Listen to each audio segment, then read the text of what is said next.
तो क्या आपको भी लगता है कि इंडियन स्टॉक मार्केट जो है सो काफ़ी महँगा हो रखा है और इसी वजह से जो है सो लोकसभा इलेक्शन से पहले एफआईआईज़ अपना सामान बेच के जा रहे हैं? तो आइए थोड़ा-सा जो है सो हम डीप डाइव इन करने की कोशिश करते हैं कि इंडियन स्टॉक मार्केट जो है सो 21 के पीई रेशियो पे जो कि ट्रेड कर रहा है, तो क्या ये यहाँ से अंडर वैल्यूड है, ओवर वैल्यूड है? क्योंकि अल्टीमेटली वैल्यूएशन ही जो है ऐसा पैरामीटर है जिसके बेसिस पे इन्वेस्टमेंट का डिसीजन लेना चाहिए। तो थोड़ा-सा हम देखते हैं कि अदर जो मार्केट है, खास करके जो यूएस मार्केट हो गया, जर्मनी का मार्केट है, यूके का मार्केट है, जापानीज़ मार्केट है और चाइनीज़ मार्केट है। तो इन सब से हम एक बार कंपैरिज़न करके देखेंगे और फिर आप खुद ही डिसाइड कीजिए कि इंडियन मार्केट जो है सो अंडर वैल्यूड है या ओवर वैल्यूड है। तो सबसे पहला जो कंपैरिज़न हम करेंगे वो एस&पी 500 से, जो कि यूएस का इंडेक्स है। तो उसका जो पी रेशियो देखेंगे वो आज के डेट में 27 है ना? तो इंडियन मार्केट से जो है सो ये थोड़ा-सा महँगा है और जीडीपी ग्रोथ रेट जो है सो अनुमान कितने का करा गया है यूएस के लिए 24 का, वो है 1.6%। तो 1.6% के जीडीपी ग्रोथ रेट पे अगर आप एस&पी 500 को 27 का जो है सो पी रेशियो जो है सो जस्टिफाई आप कर रहे हैं, तो क्या इंडिया का 21 का पी रेशियो 7.6% के जीडीपी अनुमान से जो है सो जस्टिफाई नहीं होता? मेरे हिसाब से तो अंडर वैल्यूड है। चलो दूसरा मार्केट देखते हैं। डैक्स का देखेंगे, जो कि जर्मनी का मार्केट है, वहां का जो पी रेशियो है वो आपका 20 का है। तो इंडिया से थोड़ा सा एक पॉइंट जो है सो नीचे है। जीडीपी ग्रोथ कितना अनुमान करा गया है? 0.15, 24 का ये अनुमान है।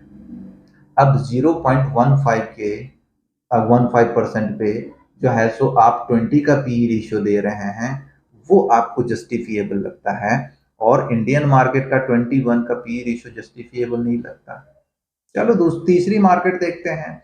एफटीएससी 100 है। यहाँ का जो पी रेशियो देखोगे तो 18 का पी रेशियो है और जीडीपी ग्रोथ रेट कितना होने वाला है? तो 0.8%, 1% से भी कम है जर्मनी का भी और एफटीएससी 100 का भी। निक्के, जो कि जापान का मार्केट है, वहां का पी रेशियो 21, ऑलमोस्ट इंडिया के बराबर है। जीडीपी ग्रोथ कितना होने वाला है? तो 0.86, 24 का। एक ही मार्केट है जो कि इंडियन मार्केट से मुझे सस्ता लग रहा है और वो है संघाई कंपोजिट चाइनीज मार्केट।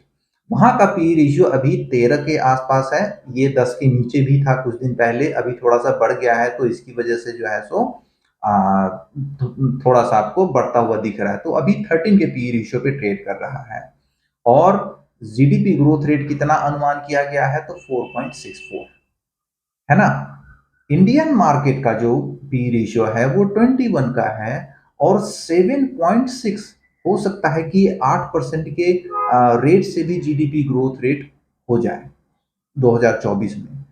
तो 8% के आसपास का जीडीपी ग्रोथ रेट पे अगर आप इंडियन मार्केट को 21 का ही पी रेशियो जो है सो कह रहे हैं कि महंगा हो गया, ये मेरे हिसाब से जस्टिफिएबल नहीं है। बहुत सारे एनालिस्ट लोग जो हैं सो ये मान के चल रहे हैं कि इंडियन मार्केट थोड़ा सा महंगा हो गया है, 18-19 का पी रेशियो आएगा तो सस्ता हो जाएगा। जी नहीं, मेरे हिसाब से तो इसका पी रेशियो अगर 28 और 30 के बीच में भी आ जाए तो मेरे हिसाब से सस्ता होगा। क्यों?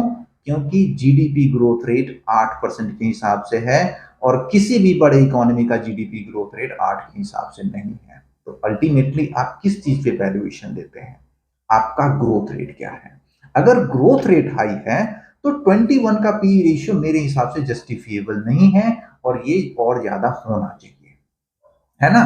तो जिनको लग रहा है कि इंडियन मार्केट जो है सो ओवर वैल्यूड है, मेरा मानना है कि ओवर वैल्यूड बिल्कुल भी नहीं है। और एक बार जब बीजेपी गवर्नमेंट मेजोरिटी के साथ जो है सो जीत के आती है और गवर्नमेंट बनाती है, आप देखेंगे कि इंडियन मार्केट जो है सो अपने नए हाई को फिर से टच करेगा, नया हाई फिर से बनेगा और लोगों के ढेर सारे पैसे बनेंगे जो इन्वेस्टर हैं। तो शॉर्ट टर्म की जो फ्लक्चुएशंस हैं उससे ना डरें और इस शॉर्ट टर्म की जो फ्लक्चुएशन है उसका उसको आप एक अपॉर्चुनिटी के तौर पे जो है सो ले सकते हैं और इन्वेस्टमेंट ज़रूर करिए, पैसा बनेगा।